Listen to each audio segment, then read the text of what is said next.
Great. How's everyone doing? Fantastic. All right. Thank you, ClickHouse team. Thank you, Clavio, for putting this together. It's a great event. It's always great to talk tech. It's always great to do that in person. So these are one of these rare events that at the end of the day, you're just coming out with a lot more knowledge than you had coming in. So hopefully this talk is going to be part of this. So let's go through this. ClickHouse querying from a phone. I'm Sabin. I'm the CTO and founder of a company called Zing Data. For this talk, I'll just give you some context on why you would want to do something like this. Why would you want to query? And if you did query, what are some of the things you run into and some of the operational and performance considerations we had to think about as we came up with this solution? So, okay, just a little about myself. CTO and co-founder of Zing Data. My first job out of college was writing SQL reports for an HR software company. So very tuned to the pain of writing good performance reports. Fast forward a couple of years, I was managing a few teams at Rakuten and really got exposed to the number of e-commerce transactions that we had to contend with. And as part of that, had to write a good number of pipelines processing all of these transactions.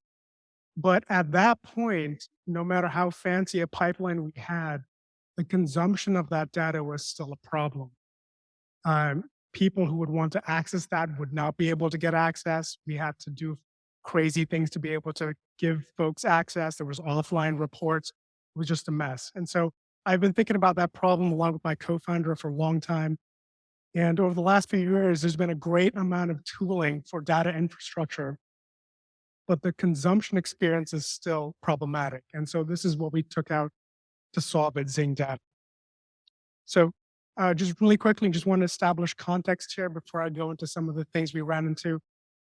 So why would we want to do this? Why is data querying on a phone a good thing to do? In our user research, we talked to a bunch of people. We talked to folks like you and I, folks that work at a desk. And then we talked to other folks that we categorized as the deskless workforce. And so these are people out on the factory floors that are running around on their feet the whole day, people out in healthcare facilities, construction sites. And if you look at their data needs, it's not very different from what you and I are trying to accomplish as well. They like to be able to look at reports. They like to understand what's coming in out of a warehouse, what's going out of a warehouse, what's being worked on, number of patients coming into a hospital. And so for them to be able to sit at a computer, at a desktop, a 31-inch monitor, and to be able to look at a dashboard is just not optimal. And so when we decided to work on this problem, these are the people we were thinking about. And this is not too dissimilar from, the last 3 years that have changed work styles as well. You and I are working on trains, working on our phones a lot more, and then also on your desktop. So this hybrid work style has kind of lent itself to why we need something like this now. And even talking to big companies that have really large data teams. This is the head of BI at LiveRamp. A lot of his time and his team's time is also spent on these ad hoc tactical questions. The shoulder tapping by an exec, asking for sales by region. Can I get this one report cut by this other region? And so these are all these ad hoc questions that actually take away time from what they would want to be able to do. So they get these questions, they get these asks a lot of times. And so this is sort of the context behind Zing. We said, for a BI platform that can serve these use cases, what's the best way to do this? And mobile first actually became a big part of how we thought about this. We have full feature capability between your phone and your desktop, but really the architecture behind serving a mobile use case is very different. And so this is what we do, and this is sort of the background here. Also, really quickly, in terms of the connectors, we work through multiple databases, ClickHouse being one of our favorites, lakehouses, and also strongly typed data sources like your CRMs and your ERPs. Okay, so that's context. That's sort of the reason around why mobile querying. Let's talk a little about usage in the field and what we've seen.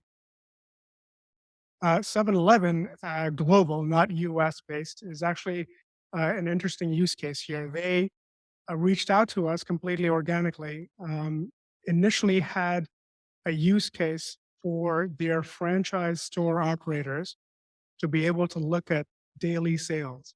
Now, if you picture the person who runs a store, they're going back and forth between the stock room out to the front into the register and then going between stores. And you can imagine this is a use case for somebody who likes to get daily sales, likes to get information about out of stock alerts, but just can't be at a desktop. And so this is a great use case for us. We worked with them initially. They first had a Trino data cluster that was querying multiple sources, but we had some issues with how they were uh, managing their query latency. And so ultimately, ClickHouse is what we worked with them on. And so they're using us right now to get things like end of day sales by store, both at corporate as well as at the franchise store, the number of banh mi's sold at their store locations in Vietnam and also in Japan as well. So this is a great example of how it enables both a corporate use case as well as people that are out in the field trying to be able to get to queries. We also have an IoT device builder that's also working with us, and they have more generic use cases around device issues and being able to get real-time alerts there. And they're also working primarily on ClickHouse as their time series info stored. Okay, so some usages there. Let's think about challenges. So at first, at least when I first looked at it, the first thinking was, why can't we just take an existing reporting layer and just smush that down into a mobile interface and call that a day? And the more we looked at it, the more a lot of these challenges came to light. So when you're interacting with the phone, you don't have a lot of screen real estate. So if you run a query that gives you 10,000 rows, trying to show that on your phone is impossible. The small form factor is a problem. And so that actually changes how we do querying. Because what you now need to do for a user is to be able to get them to quick results fast and then help them run chained queries after that. And so you see like this mode of querying is actually different for this use case. Other things to worry about, connectivity. So if you're on your phone, you're bouncing from cell tower to cell tower, and you're going from 3G to 4G and back to 5G, you can see how queries that are in process, we need to be able to handle what happens to results that have been run in that time frame. Another thing that the phone gives you is geolocation. This is a great attribute to be able to influence your queries. And so this is something that we use to actually add more information on how we query. A phone also has limited CPU and RAM. If you're trying to do pivot table analysis on your phone, that's not advisable. But there is a mechanism where for local data that's cached in the phone, how can we then transform that and localize that better? App background. Right now, you should be able to do multiple phones, multiple tabs, and context switch a lot. But when you background a phone app, what happens to your existing network connections? They get killed. What happens to existing queries? They get killed as well. And so these are things that we've had to think about as we deal with this. Cool. So let's talk about, I have this labeled performance, but generally we're talking about NLQ. And so just to give you a little more context for Zing's data solution, we have, like I said, a phone app that connects out to a user's database. And the user can then use your phone to ask questions using natural language. You can use your voice input. And you can also, via low code editor, be able to query from that phone. So when we thought about working on NLP and enabling natural language querying, there were a couple of things that we had to think about. First, what does the existing landscape look like? Some of these vendors you're familiar with, and they have different solutions, and they're fairly successful at what they do, but their solutions around NLQ are very different, and they vary from vendor to vendor. A lot of times what we see is to get really good natural language querying, you require a good amount of setup. And the reason for this is everyone's database is different, everyone's schema is different. And so a lot of the existing vendors have different solutions for how to enable that, but all of them require a good amount of setup. So OpenAI has made this dramatically different. And life before OpenAI was very different. So just some historical data of relational aware transformers. So RAT-SQL was put out by Microsoft Research. They had their entire model trained on WikiSQL, which was queries run against the Wikimedia database. ServiceNow had a model, a transfer model called CARD, which was fairly good. It was good at getting language and queries based on small schemas. And there's also BERT as well, which is a transformer model. And so for all of them, the problem is that they are all trained on smallish data sets. Think about 7 or 8 tables in third normal form and the foreign keys linked. And that's the extent of it. This is dramatically different from what people run in production. And you can see how, for this kind of use case, using these models to do natural language querying actually breaks down.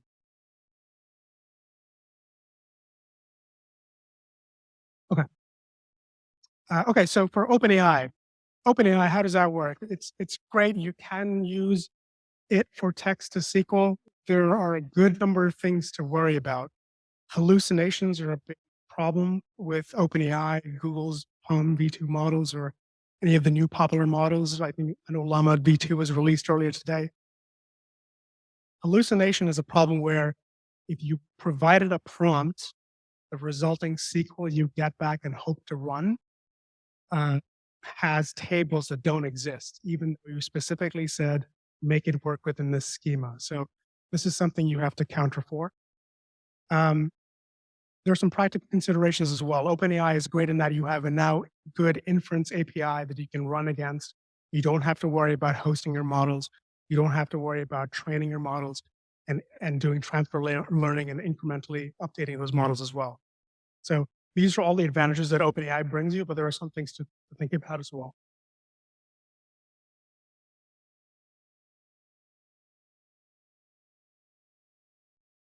Okay, so this is prompt syntax. We're working with OpenAI.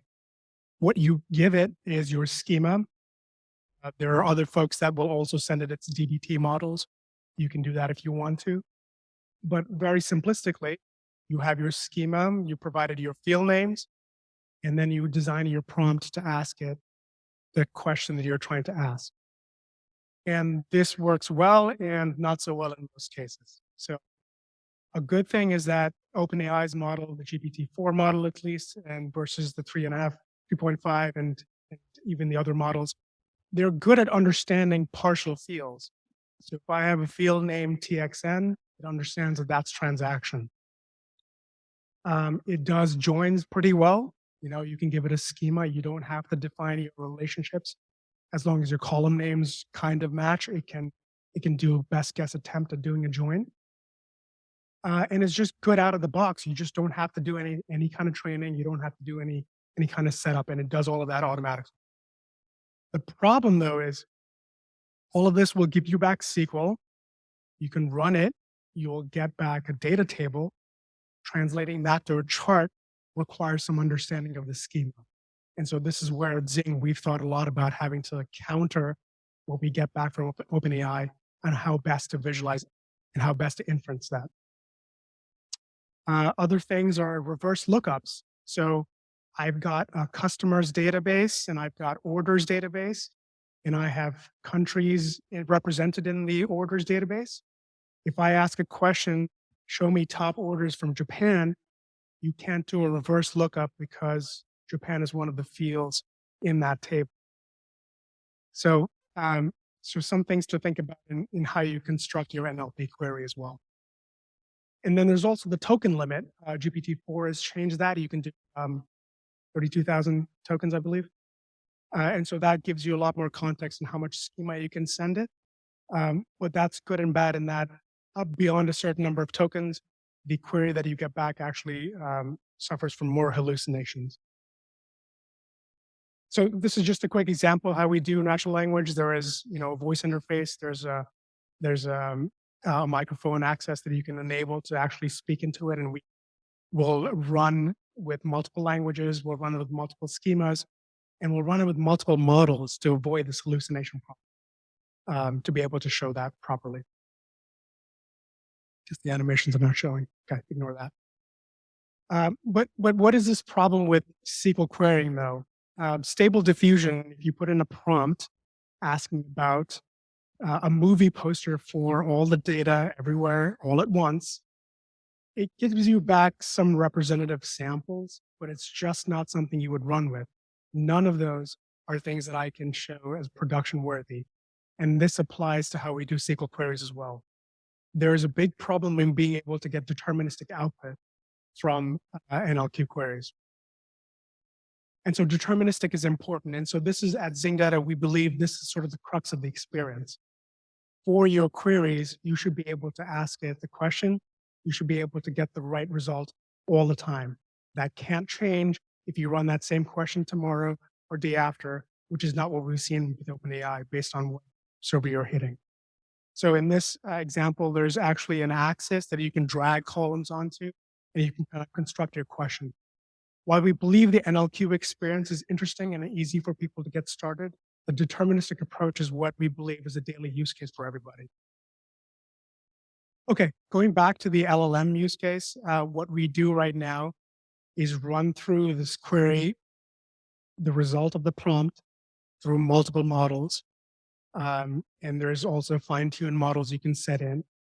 But the output of all of them has to have some disambiguation logic. And so this is what we spend a good amount of time post-processing whatever we get from our LLM models, matching that with the scheme, normalizing that, and then applying visualization inference on top of that, ultimately before we federate that query out to the ClickHouse database where it's running. So just an example of what we've run and how we were able to add to this. We have a model that can run through this multiple times. Okay, other things I'll skip through here. We found some differences between GPT-4 and 3.5. There's query latency differences that you have to worry about. Depending on what time of day you ask it, you can see hallucinations vary as well.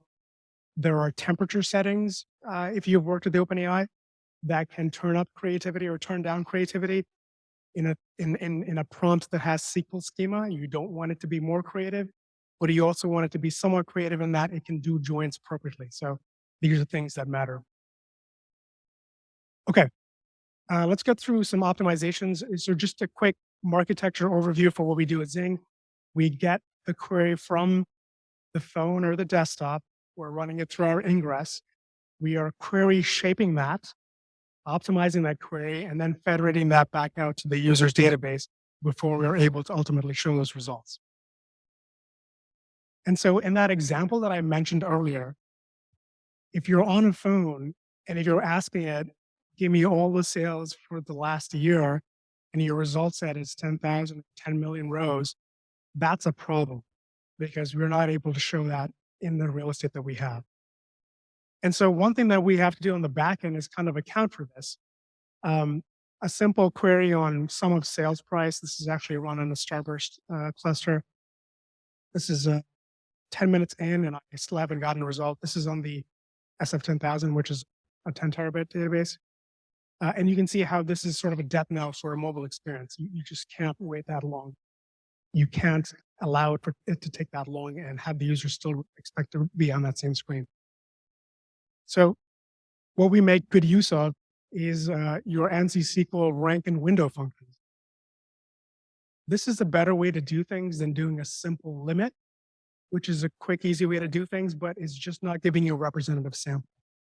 So I can take that same query that I ran before, and I can apply my SQL row number window functions. And this allows me to categorize the data. And I can split that down by category and give me the most representative data points in the way I've bucketed that data and send that down to my phone. And you can see how this allows the user to really get a quick glance of data and then be able to run additional filters after that. And so this is what we do in the back end for what the user has asked. ClickHouse makes this even easier. There's a great sample function in there that allows you to do multiple things. So you don't technically have to do your raw numbers. But this is a good way to allow for fast data exploration. I want to sample 10% of my data records. I can do that with a sample point one here. Other abilities that it has is also these three mechanisms of sampling. You can sample by percentage, which is what I showed earlier. You can sample top rows, and you can sample top rows and offset by a certain amount. So if you have most recent records, you're looking at timestamp data, you want to sample the most recent 10 million records as opposed to your first ones. So this is a really good way, and this is what we take heavy advantage of for this user that's out in the field, again, trying to get a really quick access to data, gets them to a result fast, and then allows them to filter down to their actual results. Okay, we also do location querying. So you're on your phone, we have geolocation. What we're able to do is then plug that into the query and make the query result relevant to where you're located. So if I want to see sum of sales by store, which is an actual 7-Eleven query, we're able to use the phone's location to impute what the query should be and filter down those results. Okay, quick example here. I'm using Databricks as an example, but for spatial, this kind of matters in how query performance can change as well. Z-order is a common indexing technique amongst many databases and lakehouses to be able to bin pack the rows so that geographically co-located locations are closer to each other on disk. There's a setup step you need to do. You need to run an optimize, and then you need to specify your Z-order. So this is how you can do that in Databricks. I saw the ClickHouse MR being worked on. I know there have been 4 other MRs that have been closed and have made its way into source. So really waiting for this to show up, and this is a great addition to be able to get geolocation queries. We did? It's there? Okay, perfect. Perfect. Okay. I took the screenshot this morning, so okay, that's great. So, so this is a great way to bin pack rows. You can get faster query performance, and you have the benefit of the user location to sort of inform that query as well. Okay, cool. So those are sort of what we covered. Why mobile querying, what we've run into when we've worked with users out in the field, and some query optimization that you can take with you, as well as some LLM experience. That's it. Happy to answer any questions.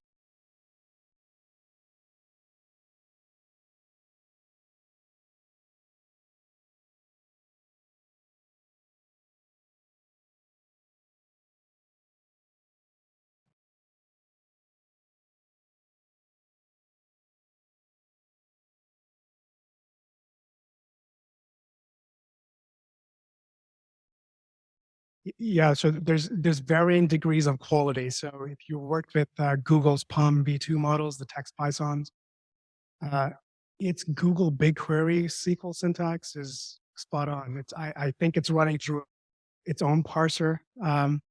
We've never had issues with like things like data set or project ID missing from our BigQuery.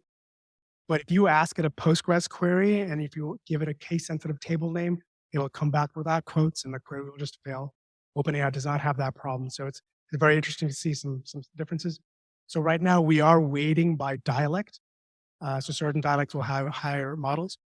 One thing we're still working through is like fine tune models. If you provided your schema and update that model, you get better output. The jury's still out there on that one. Yes.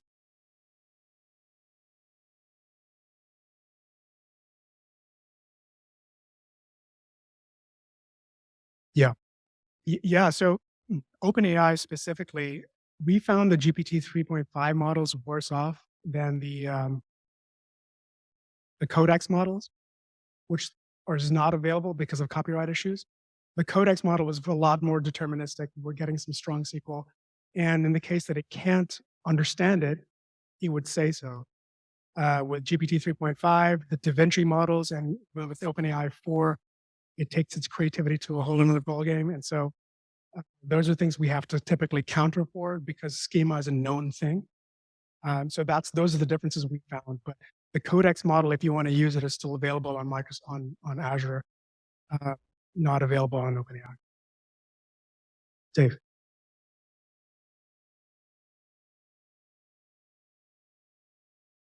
yeah, all the time. So, I didn't show that, but in our interface, we have sort of three mechanisms of querying. One is your voice, and that's something we'll run through through our LLM pipeline. The second is that low code editor where you can actually drag stuff onto an axis, and we will impute that you're trying to do an aggregation if stuff is on the y-axis, and you're trying to dimension stuff if it's on the x-axis. So that is more something we have better hold over. But there's also a custom SQL editor. There's a full-fledged IDE that you can do on the desktop. Those cases are where you will run a query. If stuff is not indexed, you will just not get back a result, and so that can happen. Sometimes network connectivity is also things that we have to typically fight with. If it's a medium to large query, that you just won't get back results. So in that scenario, we are able to run the query in the background and send you a push notification on your phone. Your query is ready or your data point is ready. You can go back and yes.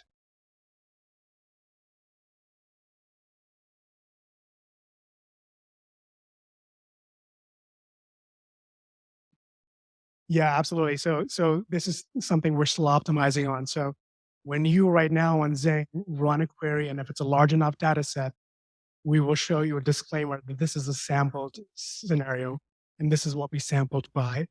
There's another button to say show me full results.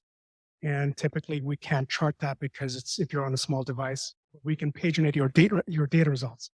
So there's that one little level of detail, but I'm sure we can make that more clear is right. Yes,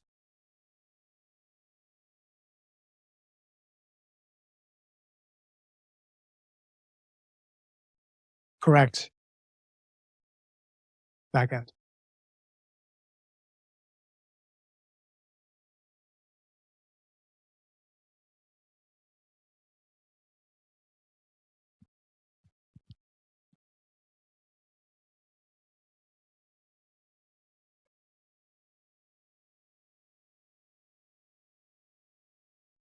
Yeah, yeah. So in some sense, this is where we will sample. So your first result, if you run a query, will by default sample. And the logic we're using to determine that is based on sort of the record size. Some databases, as part of the query you send it, will give you an estimated size back. I think the ClickHouse will do that as well.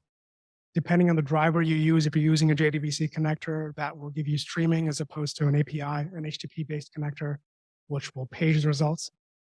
So yes, that scenario is possible, but the default by all means is typically the sample result. In the event that you are getting a lot more results than we can chart, you get to a paginated data table. So uh, yes, and we do watch scenarios of that happening where our backend is kind of streaming through a bunch of data, but it's not as often as we expect it to be.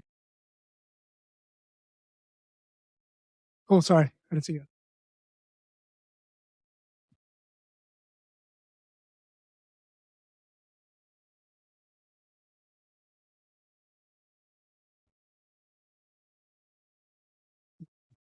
Yeah, that's a great question. So that's actually come up as a feature ask, like this mechanism to audit, and then based on that info, be able to index appropriately.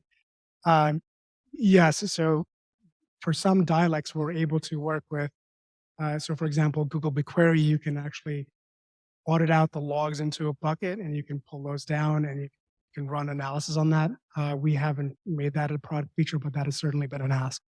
Yeah. So the idea would be for the uses around the enterprise, we're able to audit that data and provide you recommended optimizations on your data source for sure. Cool. I think we're good. Awesome. All right. Thanks, guys.